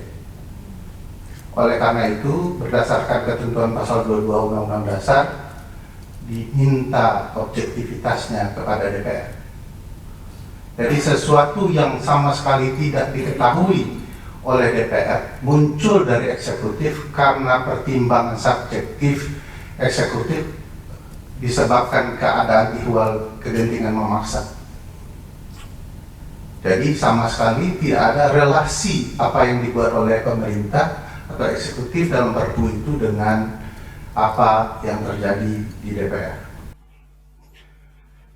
Jokesnya terkait Perpu Cipta Kerja adalah ini undang-undang sudah disepakati oleh DPR dan pemerintah. Lalu oleh MK dinyatakan inkonstitusional bersyarat, disuruh perbaikan 2 tahun.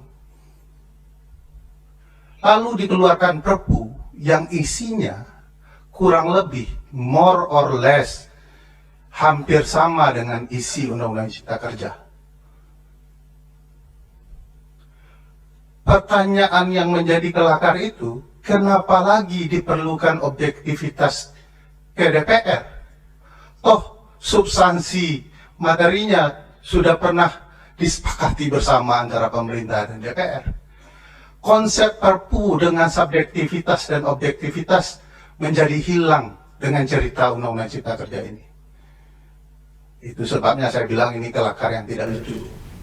Ini hanya dinikmati oleh teman-teman yang mengkaji ilmu perundang-undangan. Kayaknya tidak perlu lagi konsep subjektivitas dan objektivitas itu kalau dilihat apa yang terjadi dalam penyusunan Undang-Undang Cipta Kerja. Makanya ketika kemudian lagi-lagi kalau pemohon mengutip putusan 43 soal harus pada persidangan berikutnya, saya merasa putusan 43 hanya menjelaskan penjelasan pasal 52 Undang-Undang 12 tahun 2011 yang eksplisit menyebutkan persidangan berikut itu adalah persidangan pertama setelah dikeluarkannya titik. Apa makna persidangannya? Sudah ada penjelasannya dan ketentuannya di pasal 22 dan pasal 52. Menurut saya soal persidangan itu adalah persidangan paripurna. Konsekuensinya juga sudah ada. Kalau tidak mendapat persetujuan pada masa sidang berikutnya, maka Perpu itu dibatalkan. Saya nanti menyerahkan jawaban soal agenda rapat Perpu Cipta Kerja itu kepada saksi yang melihat langsung peristiwa. Bukankah saksi itu adalah yang melihat, mengalami dan mendengar sendiri apa-apa yang perlu didengarkan keterangannya di dalam persidangan? Apa yang disebut sebagai rapat balik itu bukanlah rapat paripurna, dan tidak bisa rapat di badan legislasi merepresentasikan apa yang ditentukan oleh konstitusi soal persetujuan yang dilakukan di dalam sidang paripurna. Apa konsekuensinya kalau ini dilanggar? Kita mengenal peristilahan batal demi hukum. Tentu konsep batal demi hukum harus melalui ketukan palu hakim. Itu sekaligus menjawab soal concurring opini Prof. Mahfud karena beliau menjelaskan situasi tertentu yang saya maknai sebagai negara dalam keadaan darurat. Negara dalam keadaan darurat itu tidak melaksanakan hukum tata negara biasa, dia menjalankan konsep kedaruratan hukum tata negara.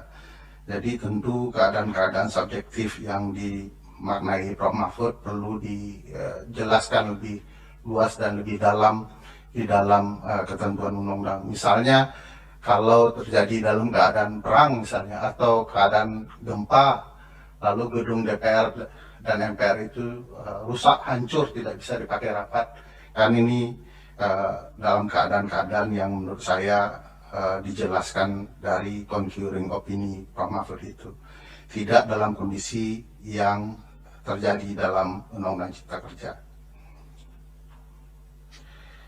Soal krisis dan ekonomi itu jujur saya tidak akan menjawab itu. Cuman ada peristiwa ketatanegaraan yang berkaitan dengan itu yang menarik. Di hari keluarnya Perpu itu, Menteri Koordinator Bidang Ekonomi menyatakan Indonesia dalam krisis ekonomi. Ada keuangan negara yang bermasalah. Tapi besok paginya pidato Kementerian Menteri Keuangan menyatakan bahwa kondisi ekonomi Indonesia baik-baik saja dan keuangan kita dalam kondisi yang sangat baik.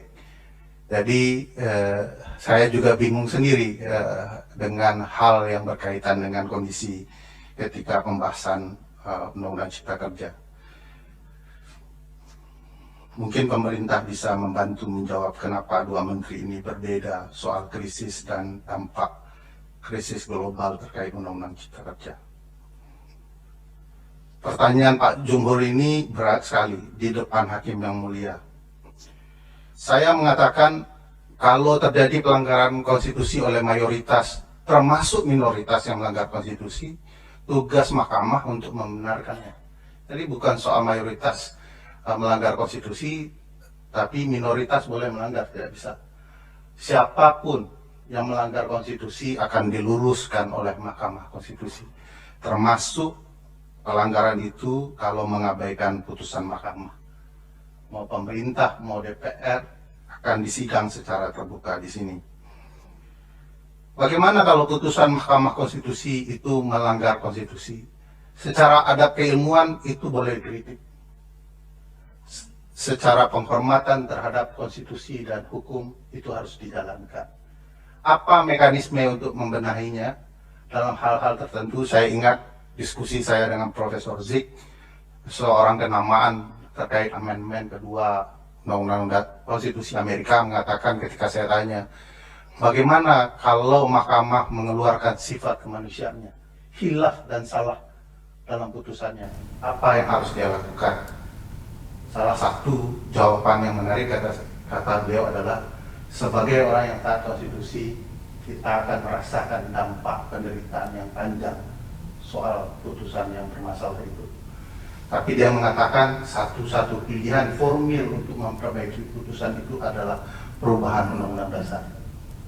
Itu sebabnya kita memilih 9 yang mulia ini dengan syarat paham konstitusi dan ketatanegaraan. 9-nya bukan kaleng-kaleng, Pak Jumhur, dalam bahasa anak muda Betawi sebagaimana dikatakan oleh pemohon tadi. Jadi saya pikir mudah-mudahan yang mulia sekalian diberi petunjuk oleh Allah Subhanahu wa Ta'ala untuk tetap memegang teguh konstitusi kita dan betul-betul memperhatikan kehendak rakyat banyak. Pemerintah mengatakan bahwa slash dalam pasal 7 Undang-Undang 12 2011 itu dimaknai bahwa Perpu bisa mengubah undang-undang. Padahal itu pasal soal hierarki peraturan perundang-undangan. Maknanya undang-undang itu disederajatkan hierarkinya dengan Perpu. Dan itu bukan Ferry Amsari yang mengatakannya, tapi pasal 7 Undang-Undang 12 2011 dan putusan Mahkamah Konstitusi soal boleh atau tidak bolehnya menguji Perpu. Bukan saya, Pak. Kalau Bapak berbeda pendapat, silahkan berbeda pendapat dengan Mahkamah. Soal 3 tahapan. Ahli, sebentar. Itu undang-undang yang disederajatkan dengan Perpu atau Perpu yang disederajatkan dengan undang-undang? Maaf yang mulia, terbalik. Perpu yang disederajatkan dengan undang-undang. Saya lanjutkan yang mulia. Soal 3 tahapan partisipasi jelas di dalam pasal 96 ayat 1 Undang-Undang Cipta Kerja disebutkan bahwa masyarakat dapat berpartisipasi dalam setiap tahapan pembentukan peraturan perundang-undangan.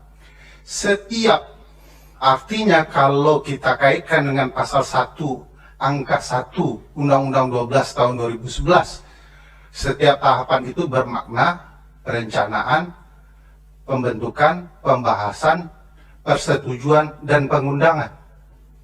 Padahal dalam putusan 91 Mahkamah sudah membatasi hanya kepada 3 tahapan.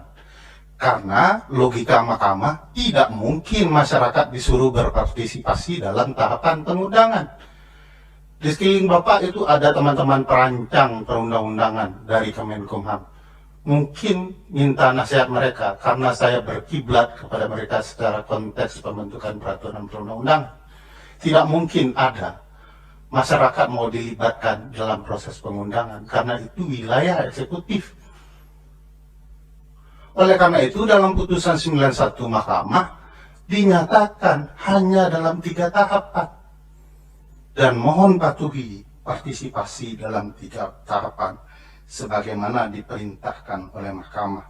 Jangan diinterpretasikan menjadi setiap karena maknanya menjadi berbeda.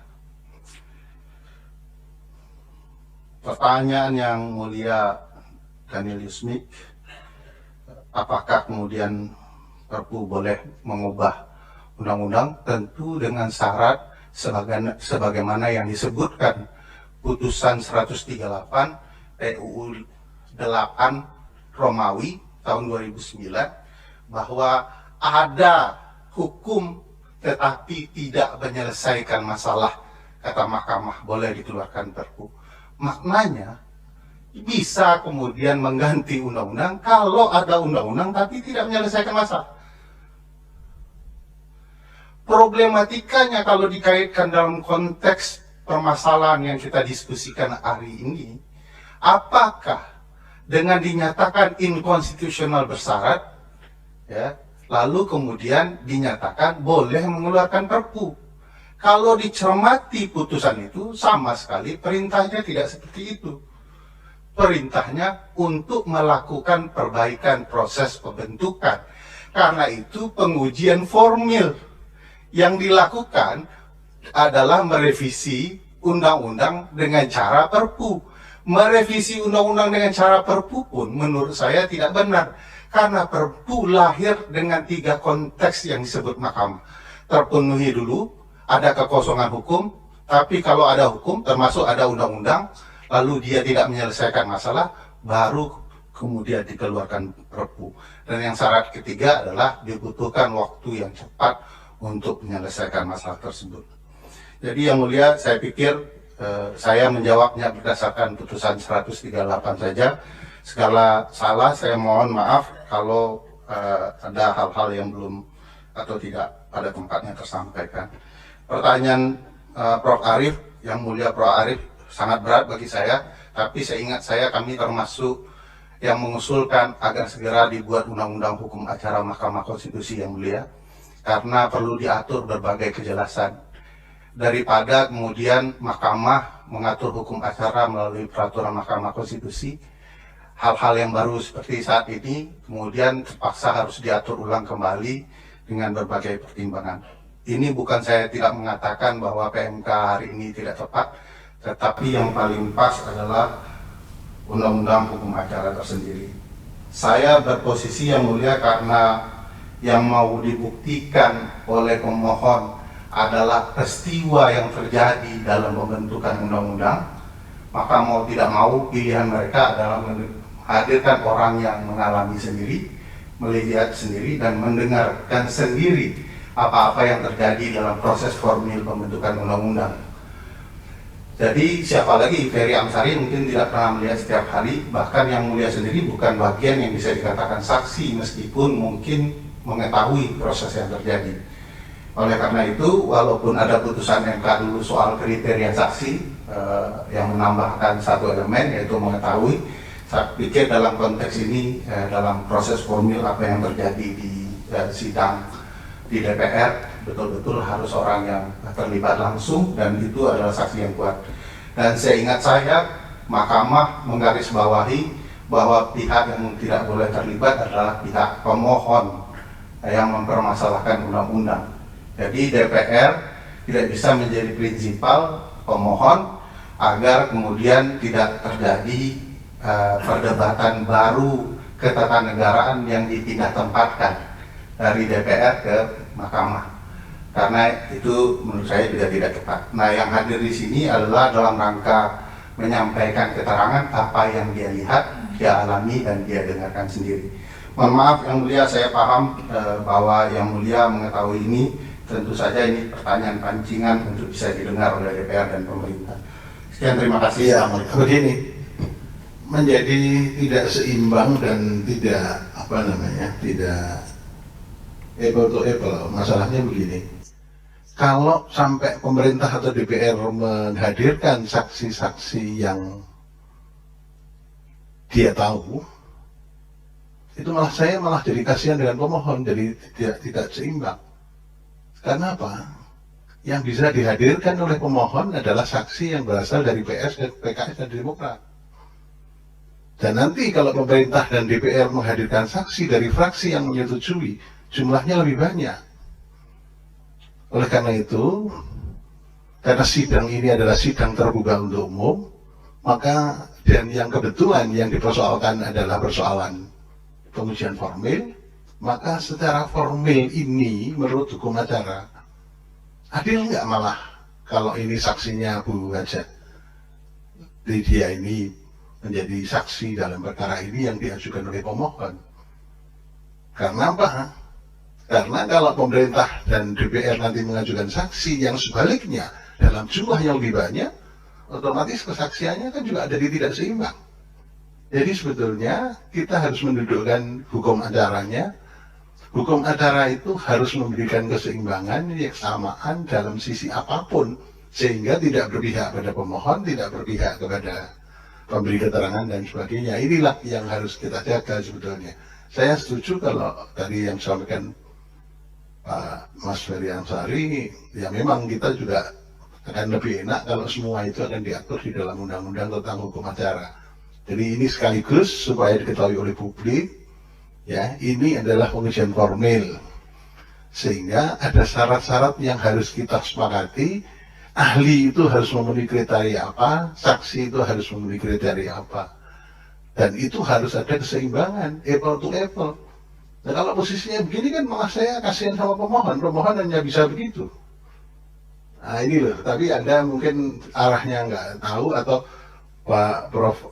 Ferry Amsari agak sudon memberikan saya pintu masuk supaya pemerintah dan DPR mengajukan saksi yang lain. Nggak begitu, saya mau melihatnya ini dipelajari dan terbuka untuk publik supaya kita dalam hukum acara ini mengadili yang seimbang, apple to apple. Jangan kemudian berat sebelah. kita memberikan kesempatan yang lebih kepada pemohon atau memberi kesempatan yang lebih pada pihak-pihak yang lain. Kita harus seimbang, betul-betul seimbang, karena hakim tadi sudah diminta, Mas Ferry Amsari agak mengkritik kita hakim supaya beri pencerahan pada Tuhan yang Maha Esa, ya bukan Tuhan yang Maha Kuasa tapi Maha Esa gitu ya, karena itu tadi. Jadi saya juga merasakan ini. Nah kalau begitu kan sebetulnya tadi saya katakan malah Anda dengan gagah berani mengatakan saya juga tidak keberatan di sana loh. Kalau sana lebih banyak nanti begitu kita kan akhirnya arahnya gimana kan nggak jelas kan.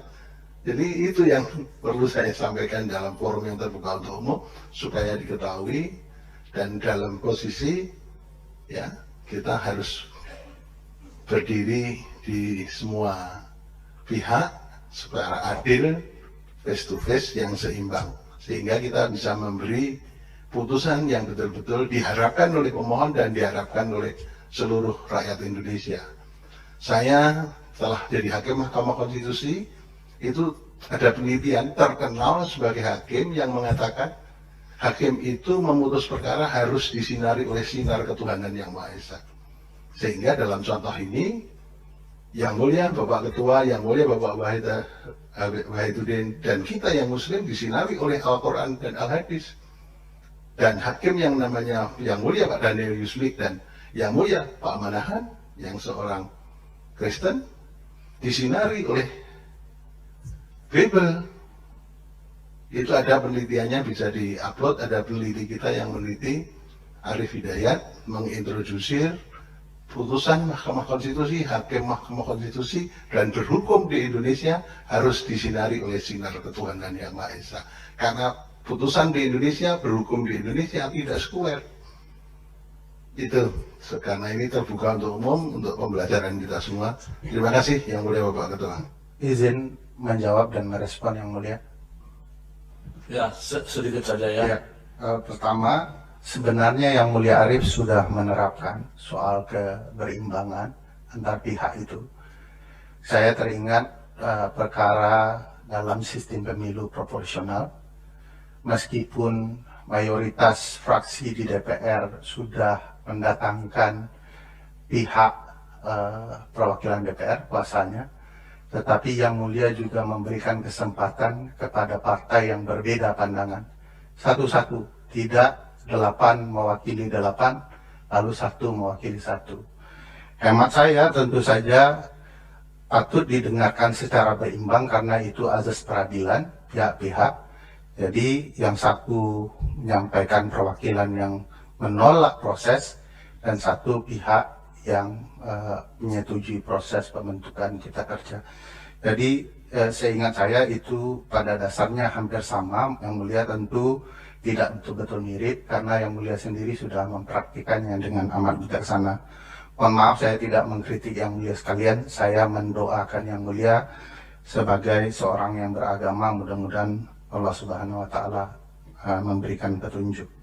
Terima kasih. Terima kasih. Izin Yang Mulia, kita didoakan masuk surga ini. tadi ada pernyataan mengasihani pemohon, maka kami harus menyampaikan. Jadi begini Yang Mulia, seandainya pun pihak dari saksi pemohon tidak ada anggota DPR dan 100 orang anggota DPR itu saksi fakta dari pihak pemerintah, tidak masalah buat kami. Karena dia akan menyatakan fakta. Apa yang dikerjakan adalah, jadi sama saja. Jadi silahkan Yang Mulia, kami tidak sama sekali merasa keberatan dan bahkan keberatan apabila saksi fakta kami diabaikan pertimbangannya, karena betul-betul gelap gulita bagi kecerdasan sidang ini, kemuliaan sidang ini, karena tidak ada informasi apapun. Terima kasih Yang Mulia. Baik, semua akan dicatat dalam berita acara sidang apa yang disampaikan oleh Mas Ferry tentunya dan termasuk pemohon. Baik, silakan saksi. Ya, poin aja ya.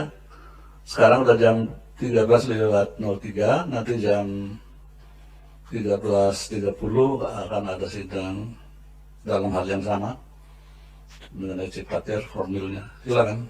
Baik, terima kasih Yang Mulia.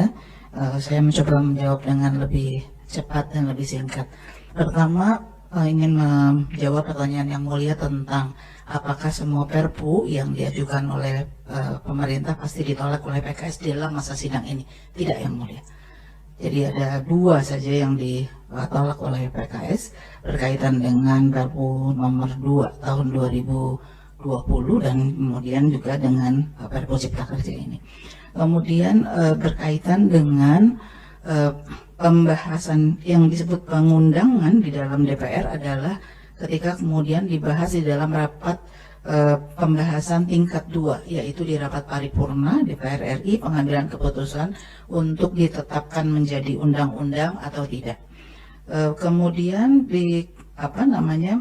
yang berikutnya berkaitan dengan apakah dengan pembahasan dari perubahan kedua undang-undang 12/2011 tentang penyusunan peraturan perundang-undangan omnibus itu cukup untuk bisa melakukan perbaikan terhadap undang-undang Cipta Kerja. Tadi Yang Mulia juga menanyakan apakah perbaikan atau perubahan. Karena diamanahkannya perbaikan, tentu DPR tidak akan melakukan lebih dari yang diamanahkan, tetapi memang salah satu yang menjadi dasar yang harus dipandang pada saat itu disepakati oleh semua adalah bahwa metode omnibus yang belum pernah dilakukan oleh DPR tidak punya landasan hukum dan kemudian itu yang dimasukkan. Ada pertanyaan terkait dengan apakah ada hambatan ketika membahas tentang seolah-olah digambarkan menunda ke belakang. Dalam pembahasannya tanggal 9 Januari Presiden berkirim surat, tanggal 10 Januari kemudian mulai masa sidang dan dibawa ke di rapat paripurna itu di awal Februari dan kemudian diserahkan kepada Badan Legislasi. Itu adalah satu mekanisme yang diselenggarakan di dalam pembahasan setiap undang-undang.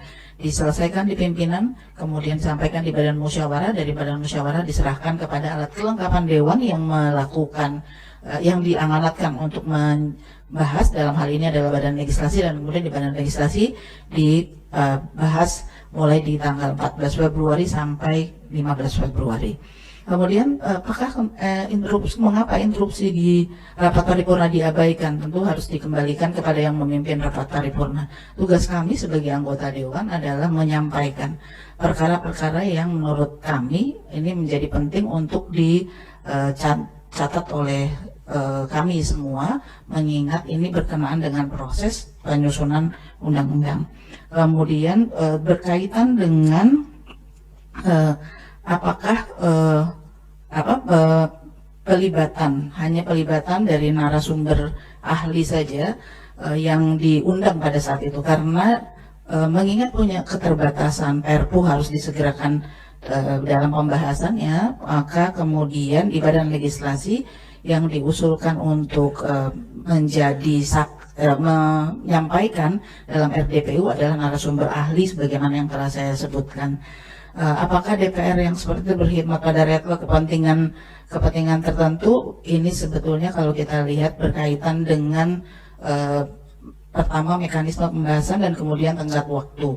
Jadi memang perlu diperhatikan oleh kita semua berkaitan dengan tenggat waktu sebagaimana yang disampaikan tadi.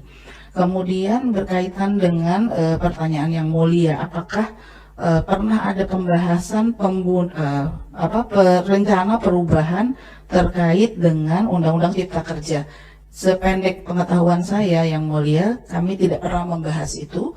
Yang ada adalah hanya diskusi-diskusi bagaimana kita melakukan rencana setelah mengubah undang-undang memasukkan metode omnibus ke dalam perubahan kedua undang-undang pembentukan peraturan perundang-undangan, dan itu tidak melibatkan pemerintah. Kita membahas secara internal apakah ini akan kemudian kita lanjutkan atau tidak.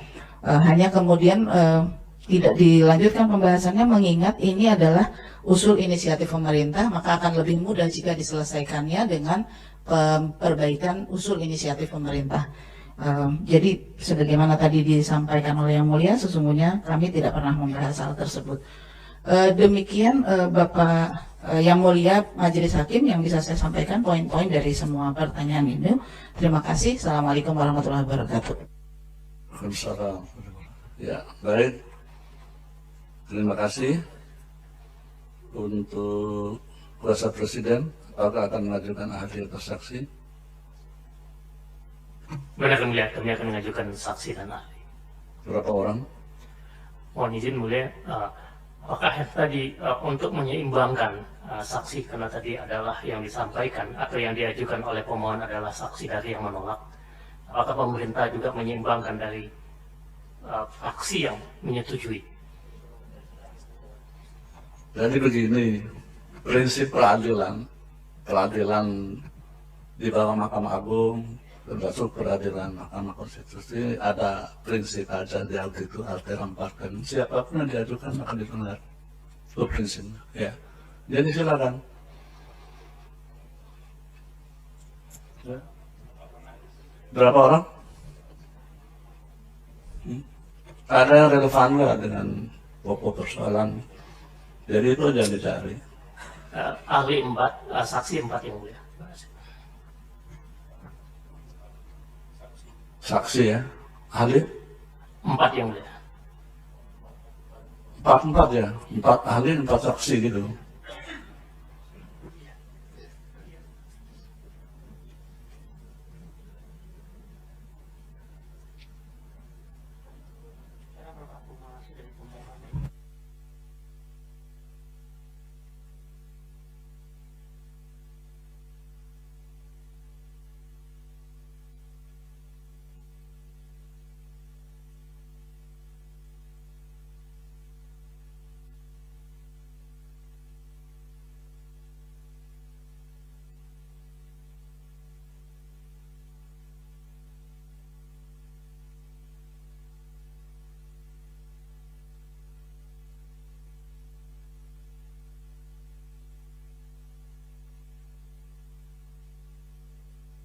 Baik, kalau gitu untuk sidang ini tolong diperhatikan, jangan ngobrol ya. Untuk sidang yang akan datang, ya, kita dengar dulu ahli dari Presiden, 4 orang ahli ya, ahli dulu ya, baru saksi. Ya, dengan catatan ya CV dan keterangan tertulis harus diserahkan paling tidak 2 hari sebelum hari sidang. Kemudian sidangnya ditunda hari Rabu tanggal 23 Agustus 2023 jam 10.00 WIB. Jadi sekali lagi hari Rabu 23 Agustus 2023 jam 10.00 WIB. Sudah cukup ya. Terima kasih Mas Ferry. Dan sekaligus juga saksi Ibu Ledia Hanifah Amalia. Baik, sekali lagi sidang ditunda Rabu 23 Agustus 2023 dan 10.00 WIB. Dengan demikian sidang selesai dan ditutup. Hadirin dimohon berdiri. Yang mulia Majelis Hakim Konstitusi meninggalkan ruang persidangan.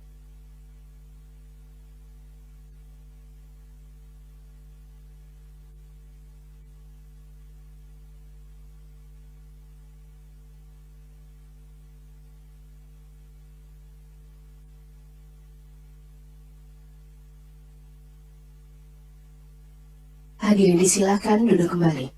Hadirin yang kami hormati, demikianlah persidangan pada hari Senin, tanggal 7 Agustus 2023 untuk perkara nomor 54/PUU/21 Romawi/2023 telah selesai. Sidang lanjutan akan dilaksanakan pada hari Rabu, tanggal 23 Agustus 2023 pada pukul 10 waktu Indonesia bagian Barat.